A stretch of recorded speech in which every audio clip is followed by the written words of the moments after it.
90-cı illərin əvvəli müharibə, siyasətdə böhran, iqtisadiyyatda tənəzzül.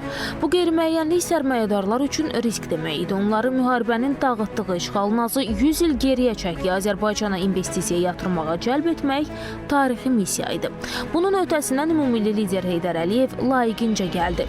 Söhbət Azərbaycan neftini dünyaya açmaq qərarından, başqa sözlə, ölkənin iqtisadi xilasından gedir.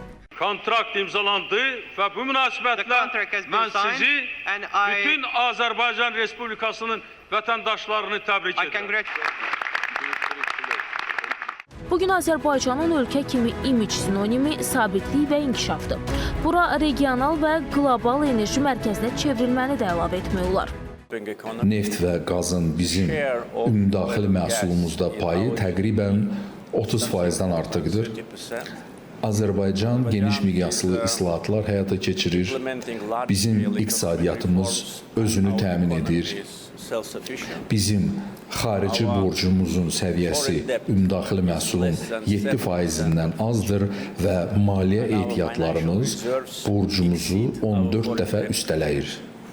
Biz milli sərvətlərin düzgün bölüşdürülməsi nəticəsində yoxsulluğun azaldılmasına müvəffəq olduq və bugün yoxsulluq səviyyəsi 5%-ə bərabərdir.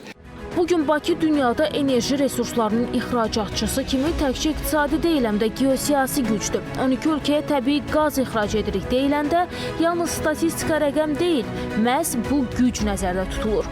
Bərpa olunan enerji mənbələri üzrə yüksək potensialı da əlavə etsək, Wattın miqyasını rəqəmlər belə göstərəcək. 2030-cu ilə qədər Azərbaycanda yaşıl enerji istehsalı 6,5 giqavata çatdırılacaq. Ölkəmizin bərpa olunan enerji mənbələrinin texniki potensialı quruda 135 giqavat, dənizdə 157 giqavatdır. Bərpa olunan enerji mənbələrinin iqtisadi potensialı 27 giqavat, o cümlədən külək enerjisi üzrə 3000 meqavat, günəş enerjisi üzrə 23000 meqavat, bioenerji potensialı 380 meqavat, dağ çaylarının potensialı 520 meqavat həcmində qiymətləndirilir.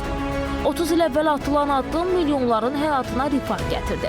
Məqsədlərdən biri də gələcək qayğısı olmadan böyüyən nəsillər yetişdirmək idi. O nəsillər ki, indi dünyanın daha yaxşı, daha doğrusu, daha yaşıl olması üçün çalışır. COP29 bu mənada ən uğurlu nümunədir. Səkinə Bababəyova, ASTV Xəbər.